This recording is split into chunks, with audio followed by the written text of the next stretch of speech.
Ну, не секрет, да, если вернуться, что в украинскую армию верили не все. Столкновение двух миров, тоталитарного и демократического общества. Я бы уничтожал противника и не на своей территории. В 2014 году мы заснули в Украине, а проснулись в Израиле. Но уровень мотивации не упадет, пока последнее животное не сдохнет на этой земле и не покинет его границы в ящике.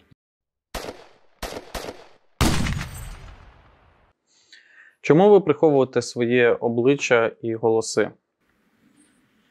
Ну, по-перше, в мене просто негарна зачіска. Ну, основное это то, что мы все-таки остаемся военнослужащими. А як задовго до вторгнення ви почали готуватись? Ну, никакой секретной информации не было, если мы говорим об этом. Но, учитывая то, что мы проходили службу, мы понимали, что рано или поздно мы столкнемся с нашим противником в полномасштабной войне. Эта уверенность у нас была изначально. Ну, а то, что касается срока его начала, никакой конспирологии здесь нет. Мы пользовались общедоступными источниками, анализировали, рассчитывали. Ну и, в принципе, мы понимали, что уже в начале года, начиная с осени, что отсчет ведется на часы, на дни. Перша ваша зустріч з ворогом в якому місті була? Мы выполняли задачи по обороне одного из стратегических объектов Киевской области. Мы ждали десант. Вот. После того, как поступила информация о том, что мы более целесообразно наше использование на других участках, мы переместились в Киевскую область за, ну, условно, за Броварами на танкоопасные направления. Но были более, скажем так, более интересные участки работы. Мы двинулись глубже. Мы работали на границе Черниговской, Сумской областей. Ну, сложно так говорить о своей территории, но это уже ближе к тылу противника, хоть это и наша территория. На тот момент расстановка сил была такая, что мы работали за той линией, глубоко за той линией, хотя в тот момент сам Чернигов находился в окружении, в той местности, которая более предназначена, больше соответствовала нашим целям и задачам. А яка специфіка вашої роботи? Это была та часть работы, которая должна была усложнить, сделать невозможным поставку боеприпасов, топлива и личного состава для тех ударных формирований, которые пытались штурмовать Киев. То есть те колонны, которые двигались со стороны России и Беларуси. Да, нашей задачей было усложнить перемещение личного состава, колонн с боеприпасами, горюче-смазочными материалами, которые должны были поддерживать те войска, тот ударный кулак, который уже противостоял нашим войскам под Киевом. Так как логистика достаточно сложная, но благодаря тому, что мы имеем разветвленную сеть дорог, достаточно хороших дорог, это облегчало задачу противника. Но из положительных сторон нам были известны очевидные маршруты их перемещения.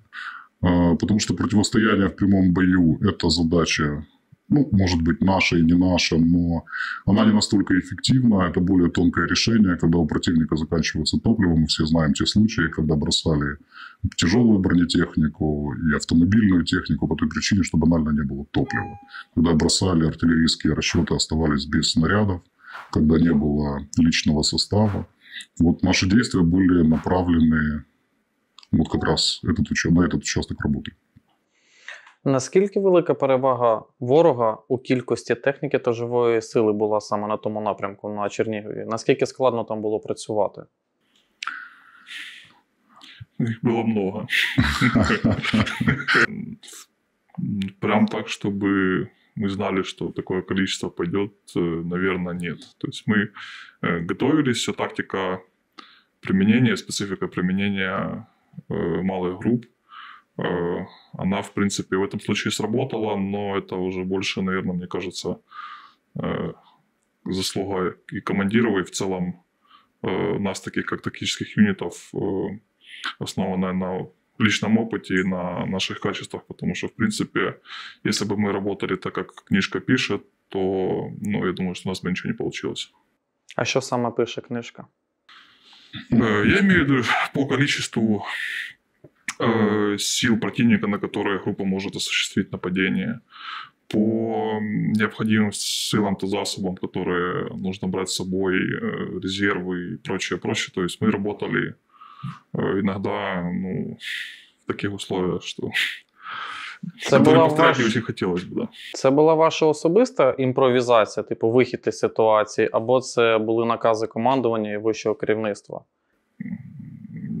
Тогда в тот момент это была скорее общая ситуация, наверное, по войскам, когда все-таки мы понимали, что нужно было любыми средствами останавливать и пытаться при этом сохранить личный состав, технику, и как-то с этим делом всем разруливать. Как бы мы ни ожидали, это было внезапно. Как бы мы ни готовились и сколько информации бы мы не имели о противнике, то количество техники, то количество средств, которые они применили, как они его применяли,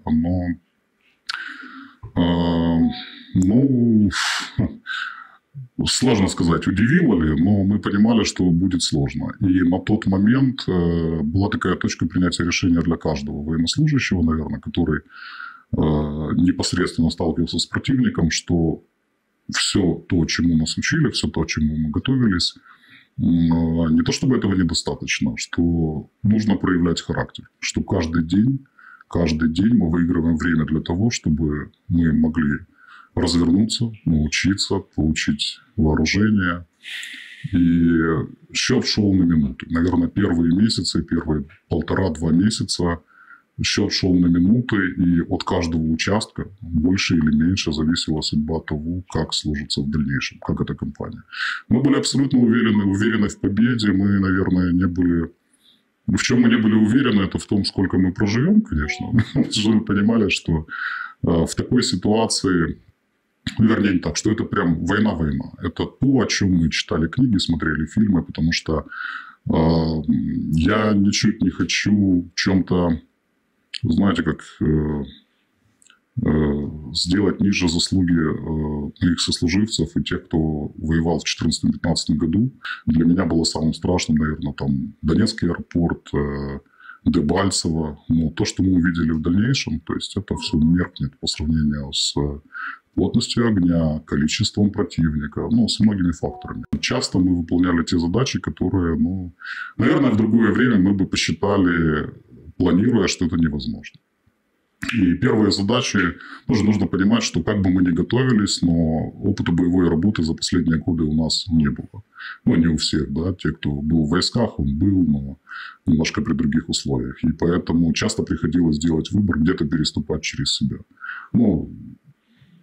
Мой коллега имел в виду, что про такие решения, что очень тяжело заставить себя из РПГ-7 выстрелить в танк, понимая, что, имея знание, что шансов от того, что ты его повредишь, не так много. А у него, что он повредит тебя, достаточно много. Но это приходилось делать, применять тактику, менять ее. И те наши знания книжные практически с первого дня наращивать, видоизменять, улучшать. Мы можем развеять такой распространенный миф о том, что русские заходили не готовые к войне, что они заезжали в парадной форме, что они думали, будет легкая прогулка, и, в принципе, их было легко уничтожать. Сразу же по поводу легко уничтожать, может сказать только человек, который пробовал уничтожать, наверное. Уничтожать всегда нелегко. Да, были нюансы. Я бы не сказал, наверное, что прям вот они заходили. Давайте сделаем ремарку небольшую такую, что в тот момент, когда мы вступили в непосредственный контакт, это уже были более 2 недель интенсивных боев под Киевом. То есть противник, первые колонны, которые зашли, они уже были либо разбиты, либо частично деморализованы. Следующие колонны, которые заходили, даже автомобили сопровождения, цистерны с горюче-смазочными материалами, они уже шли бронированные, они уже шли боевым порядком, у них было боевое охранение в виде, в том числе и вертолетов, которые предварительно пролетали маршрут. В дальнейшем они начали использовать снайперов, группы прикрытия, выдвигаться на перекрестки и разворачиваться боевые порядки для того, чтобы колонна прошла потенциальные засадные участки. То есть, в принципе, мы учились каждый день, и с каждой ситуации, с каждой боевой какой-то обстановки мы доставали для себя что-то новое, какой-то кусочек, который нам в дальнейшем помогал. В равной степени учились и они. Что, по вашему мнению, мотивировало их ехать по остаткам сгоревшей техники их армии, по трупам своих побратимов, видя то, что их постоянно уничтожают?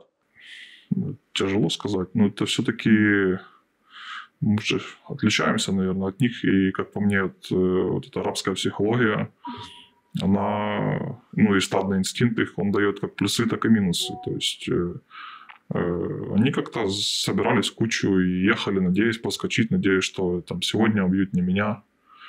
А нас спасало их долгое время реакции и непринятие командирами и там низшего звена, я имею в виду, и там непосредственными исполнителями каких-то ситуационных решений. То есть они должны были связаться, со связью у них были проблемы. Вот, пока они все это делали, у нас была возможность для маневра. И, в принципе, это тоже был один из таких факторов. То, что это большой неповоротливый медведь, которого нам приходилось обходить с разных сторон, кусать потихоньку, чтобы в итоге они героически отступили с Сумской и с Киевской области. Достижение конечной цели согласования и подписания вышеуказанного договора принято решение кардинально в разы сократить военную активность на Киевском и Черниговском направлении. После Чернигова куда дальше вы поехали? Тут все очень просто. Тут можно посмотреть хронологию событий. Как только условно где-то возникал пожар, там более мобильные войска и занимали свои позиции. Потом была Харьковская область. Специфика работы такая, что достаточно тонкий мобильный инструмент, и в идеале мы работаем на упреждение. Если не можем на упреждение, то мы либо готовим большую операцию, создаем благоприятные условия для нее, для более тяжеловесных войск, там, бригад, групп тактических и так далее. Либо же функции ведения разведки и так далее. Донецкое направление? Да, и оно у нас было следующим. После Харькова? Да, у нас была Харьковская работа по Харьковскому направлению, позже Харьковское, Луганское направление и позже непосредственно Луганское. Граница Луганского и Донецкого, но нам досталось больше Луганской области.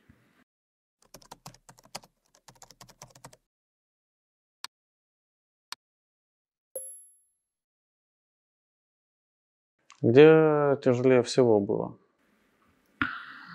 Сложно сказать, потому что вот эта шкала роста, она распределяется так интересно, что всегда тяжело начинать, всегда тяжело поменять свой образ жизни, да, то есть очень сложно там выключить гражданского, включить военного, да, и поэтому всегда тяжело начинать, потом тебе кажется, что, в общем-то, обычная работа, но если говорить о противостоянии, по таким критериям, как не сложность задачи, а сложность условий, то, наверное, это Белогоровка, Северодонецк. Наиболее сложные, наименее прогнозируемые.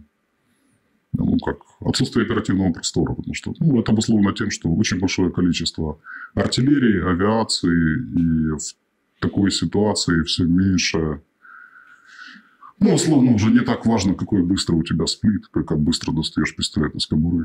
Это уже и твое умение ориентироваться и так далее. Такие. В данном случае нижнее звено в пищевой цепочке. Каков был замысел? Но замысел, я считаю, что Северодонецк так или иначе, если не брать такие факторы, которые будут оценены после войны, то он свою задачу выполнил, потому что на тот момент нам удалось скопить до 60-70% всех боеспособных войск, находящихся на территории нашего государства. Я говорю о войсках противника. Потому что последнее, что было в крайне...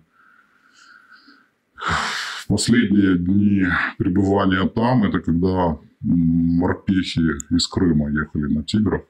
Почему-то не все доехали вот, в Северодонецк. То есть это было очень тяжелое направление, но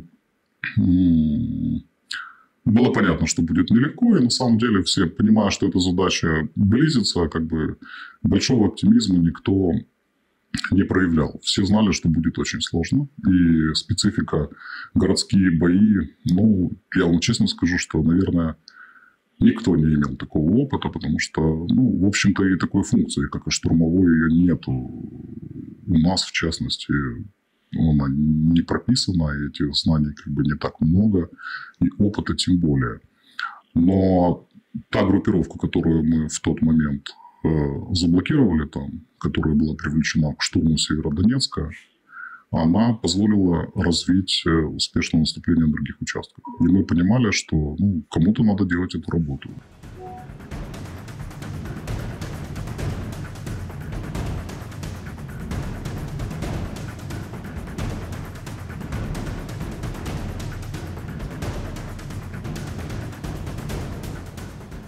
Осталась еще эта элита у российской армии?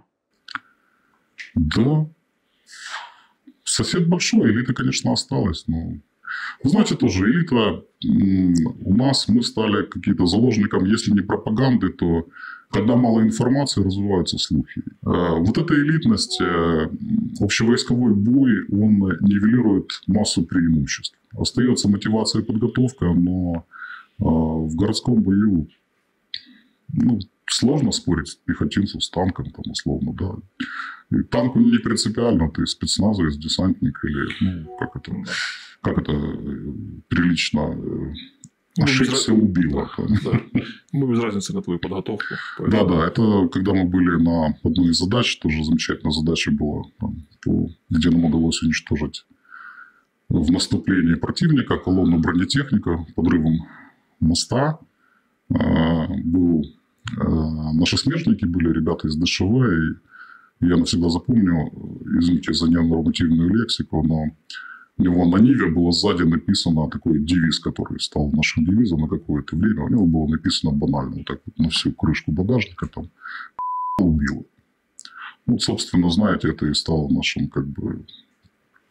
Это стало важно на таком же уровне, так равноценно уровне твоей подготовки. Вот. Это к чему? Это к тому, что эта элитность, она больше надумана. Элита – это, знаете, как есть там. Когда есть средний уровень, есть чуть лучше – это элита.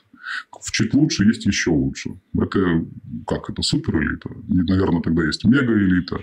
Но вот я не знаю, но, наверное, суперэлиты уже нету. Наверное, закончилось. Мы делали все, что могли в этом направлении. Видимо, так же говорят и о нас. То есть, поэтому это элитность. Все люди из мяса, все люди ошибаются. Война не прощает ошибок, поэтому мы никогда по этому поводу особо как-то не задумывались. И на самом деле нельзя сказать, что тебе нравится, нельзя сказать, что тебя чем-то это привлекает, но грамотный и сильный противник всегда добавляет тебе радости от победы. Некое существо с фамилией Пригожин заявляет, что благодаря его ЧВК «Вагнер» они 400 дней удерживают Бахмут, и никто ничего с этим не мог бы сделать, если бы у них была стабильная поставка вооружения, артиллерии, снарядов, техники и всего прочего. По поводу того, что благодаря ЧВК «Вагнер», да, они более подготовлены. Тот «Вагнер», который был, который Лига, на Луганском направлении появилось разделение Лига, Вагнер – это те, кто имели боевой опыт последних лет, и те, кто прибывали туда по объявлениям, проходя какую-то подготовку, доукомплектовку. Они отличались, мы столкнулись с этим. Но методы ведения войны, в некоторых случаях, на опыте Северодонецка я скажу, что есть чему поучиться. Если не учиться, то вспомнить. Потому что они более мобильные, они прекрасно обучены, они прекрасно обеспечены. Но, имея такие ресурсы, насколько я понимаю, им не с чем сравнивать. Это просто более эффективная часть войск оккупанта. Да, она действительно более эффективная, потому что, возможно, из-за лучшей дисциплины, из-за лучшего обеспечения. Просто я на нашем примере скажу, что то количество боеприпасов, которые они сжигают в час, есть определенная норма, да, то есть там суточная, там часовая, как бы, да. Там этого критерия какое-то время его просто не было. То есть, работало все, работало круглосуточно. То есть, если раньше было понятие такое, как артналет, как бы там в Белогородке и Северодонецке мы столкнулись с тем, что он просто длится, меняется. Там все типы вооружений. Знаете, так как я всегда говорю, что если кто-то планировал попасть на какую-то обзорную экскурсию, то здесь мы можем увидеть все. Вот РСЗО, вот .У, вот компонент там, бронетехника работает, такая, вот работает САУ, вот работает. К чему я это говорю? К тому, что никто не оценит, какого результата можно было достигнуть такими ресурсами. Возможно, можно было добиться большего, возможно, меньше. Не с чем сравнивать. Просто это чуть-чуть лучше обеспеченная армия противника. И поэтому, если они выясняют какие-то отношения между собой, мы же не знаем, какие цели они преследуют, ради чего они торгуются, чего они хотят, нам, собственно, и не надо. Какую роль Бахмут, в принципе, сыграл? Оттянуть время для накопления наших сил и подготовки для контрнаступления, о котором все так много говорят? Смотрите, любой так называемые вот такие форпосты, как был когда-то Северодонецк, они все выигрывают время. Самая главная задача первоочередная – истощает противника. Потому что все понимают, что оборона и продвижение вперед, атака – это разные вещи. Хорошо организованная оборона, она требует меньших ресурсов. Если у тебя было время подготовиться, если ты эшелонировал ее и так далее, штурмовать всегда тяжелее. И потери, которые несутся при штурме, несоизмеримы с потерями при обороне. Уже история знает массу примеров того, как эти штурмы заканчивались ничем, захлебывались, либо истощали противника настолько, что все переходило в контрнаступление, контратаку достаточно успешно. Наша победа, она все рассудит. И условно, если мы где-то отступаем, не всегда мы проигрываем. Да? То есть Северодонецк можем расценивать как поражение, потому что мы оттуда ушли и не удержали. Но можем как победу, с учетом того, какое количество войск там было приведено в негодность с той стороны и какие ресурсы были привлечены. Поэтому все очень условно. Я вообще скажу, та фаза войны, в которой мы участвовали, честно говоря, нам довелось в основном больше не очень приятно было. В общем, мы особо ничего не освобождали. Мы удерживали. И это и специфика нашей работы. Знаете как? В работе военного всегда твоя мечта – это освобождать город, въезжать первым. Желательно, чтобы в тебя не очень стреляли. Чтобы красиво, так волосы назад, там цветы, все дела. Если об этом, то у нас такого не было. Если мы куда-то и въезжали, то мы ночью, и очень тихо, и без флага, Самая сложная операция, можно по-другому. Где было, на каком направлении, что именно самого тяжелого? Тяжелое. Тут у нас могут оказаться разные с коллегой. Да? Для нас была очень сложная задача, когда мы на период начала первой фазы войны была некоторая проблема с получением разведданных объективных, мы их получали из разных источников, next level. То есть иметь день в день спутниковые снимки, условно, там аэроразведку, не квадрика, полноценные, хотя не всегда, конечно. И вот это отсутствие некоторой информации, коммуникации, оно всегда ничто не пугает, так как неизвестность. Были задачи, когда мы заходили на территорию, временно оккупированную противником, и когда ты едешь к противнику за первую линию и в очень небольшом количестве и с легким вооружением, ты испытываешь некоторый дискомфорт. И когда ты, выполняя задачу, передвигаешься по дороге общего пользования в автомобиле, и навстречу проезжает в автомобиле противник, это некоторое нервное напряжение ты испытываешь. Мне не очень понравилось. Это очень интересно. Я бы не хотел это повторять. Для меня какие-то такие моменты, они были наибольший дискомфорт. Касаемо получения разведданных, дополнительной информации о противнике, вы работали с партизанскими ячейками? Да. Как они себя проявили на этой войне? И в каком количестве, в принципе, эта партизанская сеть была расширена? Ну, я не думаю, что мы можем говорить о численности и о качестве, но я скажу, что на территории, там, где мы обеспечили выполнение задачи, где уничтожили логистические, там мы уничтожали технику, мосты и так далее, мы были в взаимодействии с теми людьми, которые были на этих территориях. И, собственно, успех операции был обеспечен как раз проукраински настроенным населением, непосредственно тем, которые готовы были здесь и сейчас воевать. Да, возможно, у них не было определенного уровня подготовки, но у них было самое важное, у них были там, знания местности, знания особенностей, возможность перемещаться и так далее. То есть я не хочу вдаваться в детали, но по Харьковской области это было залогом успеха. Без этого компонента это было бы невозможно. Я знаю, что было развернуто, была подготовка до этого проведена определенная. Я не сталкивался напрямую, непосредственно там, с так называемыми, я не знаю, партизанскими отрядами и так далее. Но это люди, которые были в ТРО, остались на этой территории, были задействованы для выполнения задачи на оккупированной территории. Да, они помогали непосредственно в выполнении задачи. То есть это большой риск, и я очень уважительно отношусь к этим людям, потому что это решение надо принять для себя, понимая, что ты подвергаешь себя, свою семью большому риску, не являясь военнослужащим. Да? То есть я очень уважаю, потому что очень сложно, да, когда ты там, в форме и с оружием, и ты рискуешь, потому что это твоя работа, у человека есть выбор больше или меньше помогать тебе, но подвергать свою жизнь так же, как ты, или больше. Да? То есть они пересекали эту линию соприкосновения, когда это был там Купянск, Изюм, они заезжали, они ездили, они работали. То есть были люди, которые там не целенаправленно помогали, но давали данные. Хотя и были люди с нашей стороны, которые также давали данные противнику. Здесь все условно.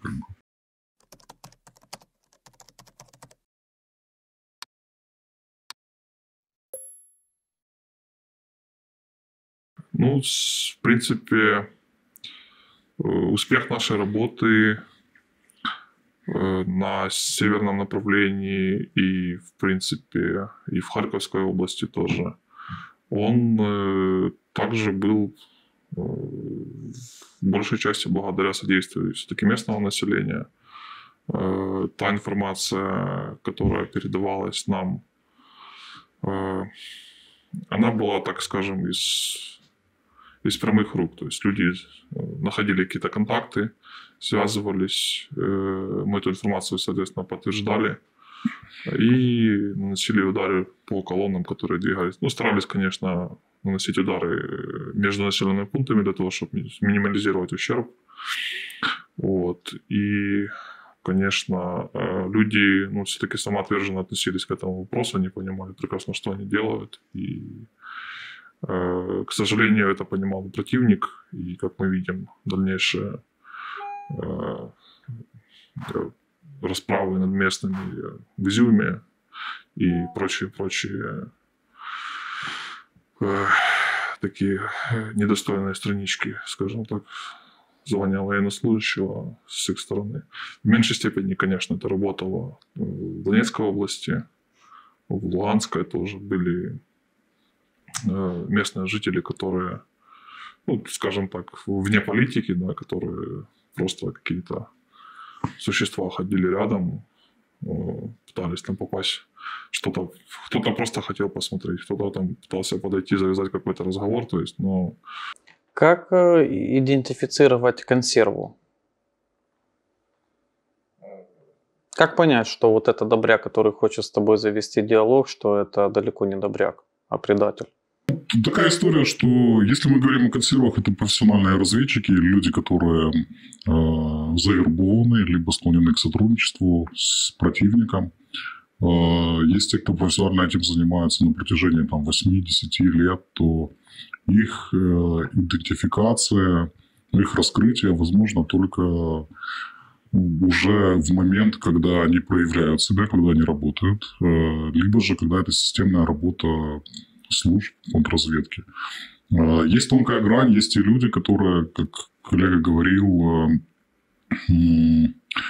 ну, не секрет, да, если вернуться, что в украинскую армию верили не все. И это было обусловлено тем, что стресс, который люди пережили 24 числа, как бы, да, очень многие люди говорили, кому мы противостоим, что вы там миллионы, да ну с кем мы воюем, какие мы маленькие, какие они большие. Человек по своей сущности слаб. Если он не сделал свой выбор за много, там, за длительное время до начала, то ну, он мечется и ищет какой-то путь наименьшего сопротивления. Поэтому были люди, которые вставали на тот путь, которые действительно верили, что ну, это неизбежно, мы проиграем. Ну что ж вы, знаете, такой был эпизод у нас в Белогоровке, когда в первой фазе, когда мы по переправе работали, мы возвращались там в ту часть, ну, в дальнюю часть города от переправы, населенного пункта, и разместили наши машины боевые в посадке, в близости там метров, наверное, 70-100 от дома, и все это время обстрел, он длится, но другого места нету. То есть я сразу скажу, что мы никогда старались не размещать вблизи технику домов, где могут находиться люди, хотя на тот момент проведена была эвакуация. Мы видели, к сожалению, следы, эти перевернутые машины расстреляны на этой дороге из Белогоровки. Вот. И из дома выходят люди, да, русскоговорящие, как бы, да, ну, большая часть населения там русскоговорящие, да. Вот. Они выходят и с требованием, там, уберите машины, потому что по нам будут стрелять. Ну, как бы... Ну, я понимаю их и говорю, что мы не в близости дома, нет другого места, возвышенность, там, деревья, мы маскировали как могли, говорю, 5-10 минут, как бы мы свернемся, как бы. Ну, просто, чтобы вы понимали, в этот момент все перепахано взрывами, то есть работает ствольная артиллерия, кассетка работает, то есть прилетают смерчи. Люди прячутся в подвале, они высыпают на улицу и в грубой форме говорят, убирайтесь. Русские не будут по нам стрелять, они стреляют по нам только потому, что вы здесь. Если бы вы не сопротивлялись, все было бы хорошо. Это как раз период, когда мы узнаем из открытых источников о Гостомеле, о Буче, о том, что происходит. Как бы, и я в какой-то момент уже... вот этот диалог, он заходит в тупик, когда тебе надо принять решение какое-то, да, тебе надо все расставить, потому что будет так, как есть. Идите в убежище и говорю, что вам недостаточно Гостомеля и Бучи. Вам недостаточно того, что вы слышали и видели, что происходит, что русского мира, его не существует как мира. Это не мир точно. И что нет этой грани мирного населения, что если ваш населенный пункт почти стерли с лица земли, вы считаете, что это прекратится, если они придут.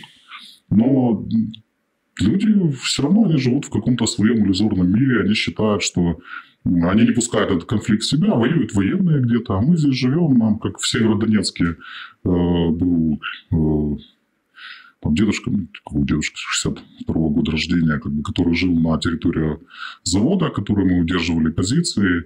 И в какой-то момент мы его там задержали под обстрелом между позициями. Как бы, и я с ним разговаривал.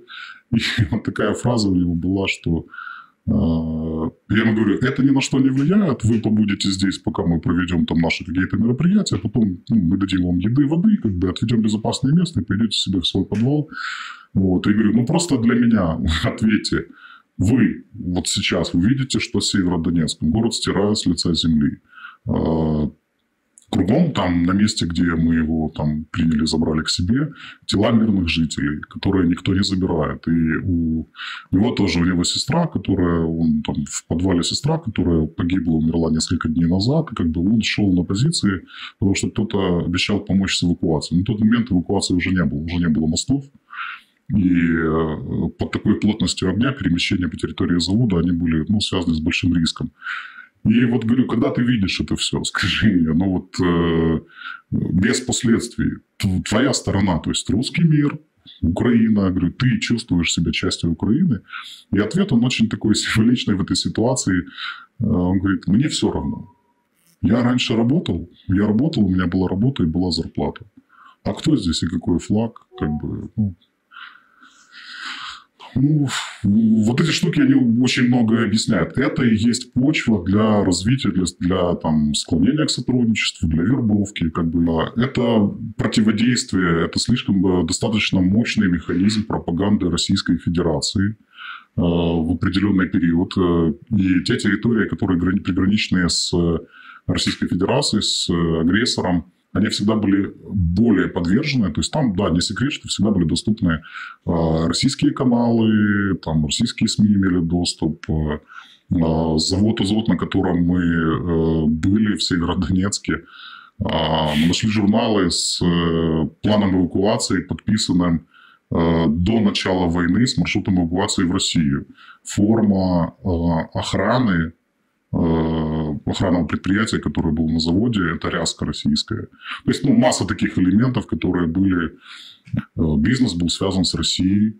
Люди жили в понимании, что Россия, там какие-то блага, там платит большую зарплату, там больший механизм, там какие-то социальная защищенность большая. Хотя они этого не пробовали, но пропаганда доносила, что вот здесь вот за забором все хорошо.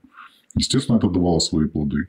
И естественно, что если Россия занималась пропагандой десятилетия, потому что весь механизм этого государства построен на фейках, пропаганде, противопоставлять ему что-то сразу очень сложно. Мы развиваем этот механизм.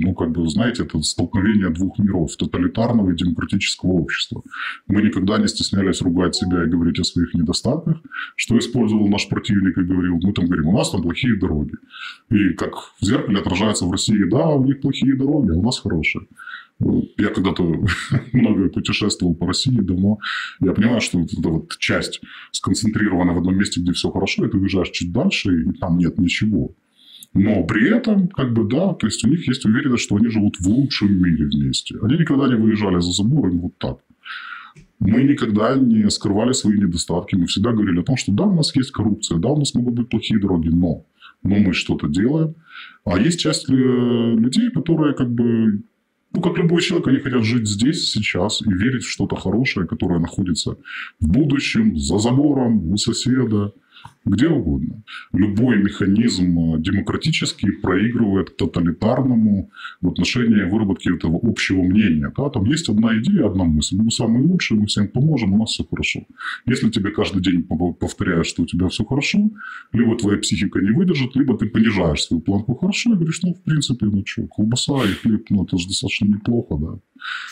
Мы видели, да, когда заходили войска агрессора, что они крали унитазы и стиральные машины. Да? То есть мы не верили, пока не увидели это сами. Когда-то подбитый нами БТР вез на себе коляску и пакеты из АТБ. И в Черниговской области, когда мы видим БТР подбит, он разгорается, БК стрелков начинает разгораться. И они эвакуируют, они спасают свои тюки с имуществом. То есть для нас это было... это за гранью, мы не верили. Если бы я не увидел это в марте, я бы не поверил. Поверил, но я подумал, что преувеличивают. И дальше мы видели на позициях там стиральные машины, унитазы и так далее. Это тоже, это как раз вот это искажение пропаганды, когда им долго рассказывали, что хорошо, а потом они приехали и увидели, что хорошо выглядит не так, оказывается. И это и приводит часто к той агрессии, ах, вы еще и хорошо живете, то есть...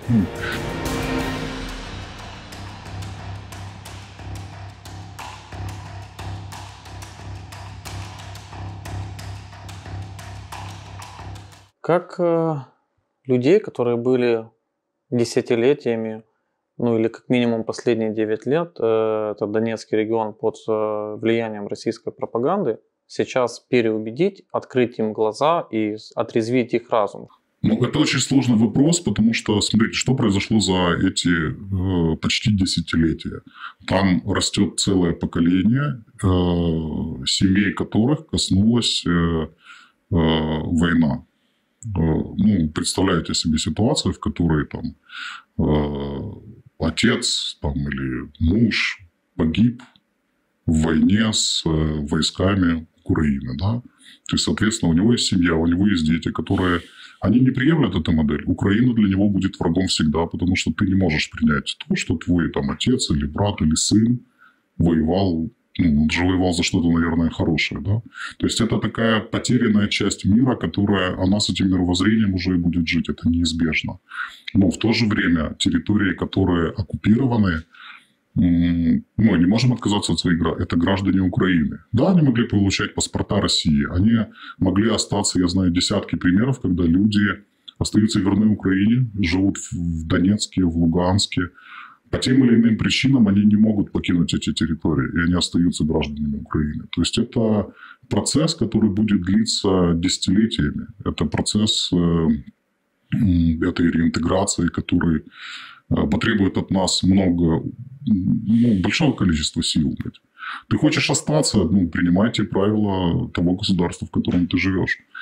Все-таки демократия этим и отличается, что не в условиях войны, что да, у тебя может быть свое мнение, ты можешь любить или не любить, но есть законы, которые ты должен выполнять, и правила, которые ты должен принимать.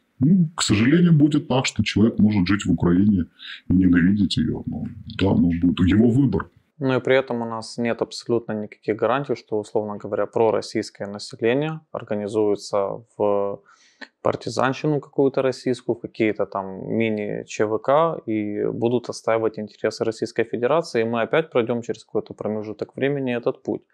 Гарантии это мы все. В здоровом обществе, в государстве, которое обеспечивает свою безопасность при наличии силовых структур, армии и так далее, это невозможно. Эти попытки могут быть, но это невозможно. На сегодняшний день наша задача изгнать противника с нашей земли. А как будет дальше? Мирный процесс, мир всегда побеждает. Желание человека жить и жить нормально, в достатке, в безопасности, оно преобладает. В любом случае, я не верю в потерянность этих территорий. Как вы видите дальнейшее развитие на линии фронта в Донецком направлении?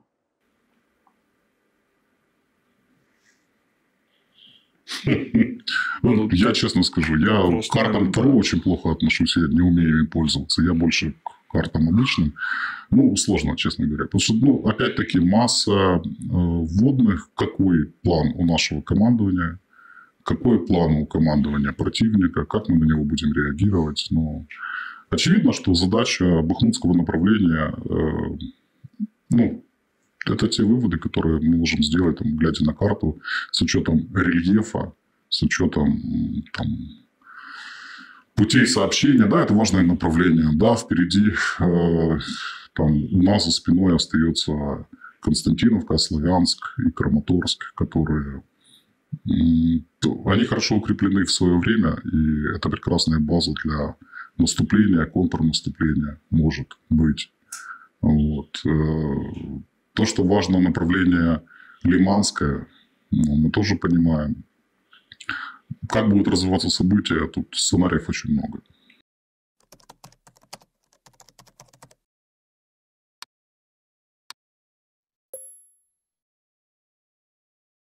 В принципе, насколько ли реально задача зайти в Крым и забрать Крым обратно? Опять-таки, это очень субъективное мнение. Знаете, что такое? Очень здорово рассуждать всегда глобально, да, когда армия для тебя это какая-то такая абстрактная штука на карте. Легко или тяжело это потери вот такие, или меньше, или больше. Потери живых людей, у которых есть семьи. То есть, тут сложно рассуждать. И поэтому, когда я скажу, что я не вижу какой-то не то чтобы проблемы, но я думаю, что не так сложно вернуть Крым, как это нам казалось многие годы в данной ситуации, потому что существуют логистические проблемы, которые... Крым – это прекрасная военная база на сегодняшний день, да, с массой, там собрано столько различных компонентов, и авиационный, и морской, сухопутный. Но, опять-таки, там есть масса нюансов. Мост, который, переправы, которые... имея одну или две переправы, ты чувствуешь себя несколько некомфортно. Мы видели это на примере Херсона, что войска могут иметь, конечно, прекрасную подготовку, дух и технику, но когда за твоей спиной падают мосты, то войска тяжело удержать. Да? По большому счету, Крым находится в такой же ситуации. На сегодняшний день там связка территориальная, в которой находятся российские войска на юге нашей страны, они помогают и обеспечивают войска на востоке. Если ситуация поменяется, то в сложной ситуации оказывается и южная, и восточная часть. И как будут распределены ресурсы. какое направление будет приоритетным. То есть воевать на 2-3 фронта всегда тяжелее. Поэтому мне кажется, что перспектива увидеть Крым, может быть, не так быстро, как жарить шашлыки, но она есть. В последнее время Россия применяет тактику, скажем так, воздушных налетов. Это применение иранских дронов, дронов российского производства, в том числе по Киеву, по многим городам Украины. Какую цель они преследуют?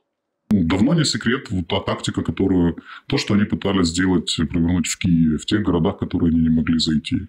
Это так называемая, собственно, если читать доктрину военной Герасимова, можно сделать выводы, как они называют принуждение к миру. Да? Это вызвать волнение мирного населения, которое потребует от своего правительства сдачи города, страны, то есть создать невыносимые условия, а это как раз и есть террористические меры, это терроризм. Почему мы говорим, что Россия – это страна-террорист? Если раньше мы говорили об этом как-то так прозрачно, что, наверное, Россия террорист, да, они террористы, сейчас мы понимаем, що Росія – це держава-терорист. І вона застосовує терористичні методи ведення этой войны. План такой же, это очевидно, это создать невыносимые условия для мирного населения, посеять панику, усталость от войны, для того, чтобы расшатать ситуацию изнутри. Они действовали так неоднократно в разных регионах. И я думаю, что они считают эту тактику успешной, но я думаю, что мы уже многим удивили в этой войне. Они шутятся. Да, не развиваются. Да, мы тоже учимся. Мы тоже учимся. Тут все очень просто. Их очень много, пока они все научатся, нас меньше, мы быстрее научимся. Так что... Вы как военные люди можете с чем-то сравнить войну, которая развернулась в 2022 году в Украине?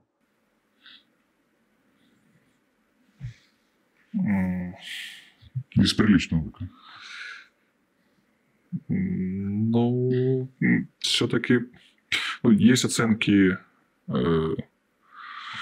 журналистов, да, политологов о том, что в 2014 году мы заснули в Украине, а проснулись в Израиле. Мы хотим освободить свою страну и быть сильными. И у нас нет другого пути. Мы вынуждены иметь сильную армию, сильные спецслужбы и высокий моральный дух. То есть Украина в будущем это аналог Израиля? Почему аналог Израиля? Мы должны быть значительно лучше Израиля. Мы должны иметь сильную армию, которая сильна настолько, что нет даже каких-то попыток теоретически желания напасть на эту страну. Насколько возможен сценарий ядерного удара по Украине со стороны России, когда они поймут, что у них ничего не получается на поле боя по правилам войны, применения ядерного оружия? Опять же, нужно разделять, наверное, тактическое ядерное оружие и стратегическое. То есть, исходя из военной доктрины противника, если мы говорим о применении ядерного оружия, то, скорее всего, по моему мнению, это, возможно, тактическое ядерное оружие, если оно вообще будет применяться. Но шансы 50 на 50. То есть, как у обезьяны с гранатой, никогда ты не поймешь. До полномасштабной агрессии они говорили о каких-то красных линиях, постоянно передвигали их, что-то угрожали, пытались что-то делать, грозились НАТО, просились не расширяться, в итоге получили плюс 1200 километров границы с НАТО. И, соответственно, теперь в этих новых условиях они должны как-то, во-первых, выполнять свою военную доктрину и держать там какое-то количество войск. И, во-вторых, опять же, применение тактического ядерного оружия вблизи стран НАТО, стрельба по направлению хотя бы в сторону НАТО тактическим оружием ядерным, не говоря уже о стратегическом, оно, я думаю, сжимает определенные органы у нашего противника, потому что мы видим после прилета на территорию Польши и пролета на территорию Румынии крылатых ракет, реакция довольно нервная, рваная, и она говорит о том, что все-таки они боятся боятся они НАТО. И я думаю, что все-таки решение о применении именно ядерного оружия, оно, если и будет, но это будет, наверное, самое последнее перед поражением России в этой войне. Мы сейчас говорим как о противнике, как о вменяемом противнике. Но мы же понимаем, уже практика нам показала, что разума и логики там нет. Да? То есть мы понимаем, что военная доктрина предусматривает или нет, тактическое оружие используется для нанесения ударом по какой-то группировке противника, по позициям. Мы понимаем, что в современной войне нанесение ядерных ударов по позициям, оно не слишком эффективно.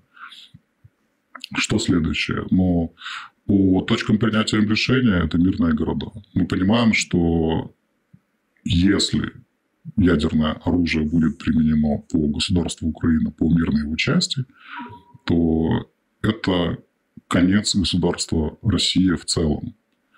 Возможно, мы об этом не узнаем. Да, надо давать себе отчет. Так может быть. Если они применяют ядерное оружие не по военным объектам, да, то это определенная грань для мирового сообщества, говорящая о том, что сейчас все понимают, что это неадекватный противник, это неадекватное государство с принятием неадекватных решений.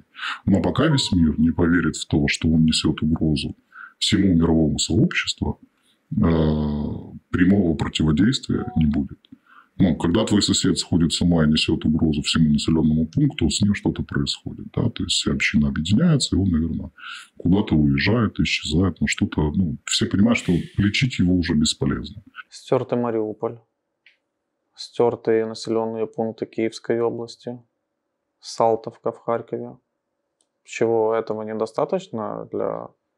Смотрите, тонкая грань, опять-таки, угроза мировому сообществу. Когда это происходит где-то и далеко, и прямо не угрожает тебе, это страшно, это грустно, это ужасно. Тебе от этого, собственно... я не думаю, что кому-то в Германии, во Франции, в Италии, в Испании страшно от того, что идет. Это страшно, да, что это один из конфликтов на земном шаре.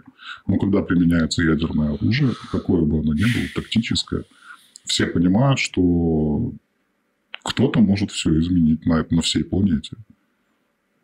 И вот тогда, наверное, могут включиться другие механизмы.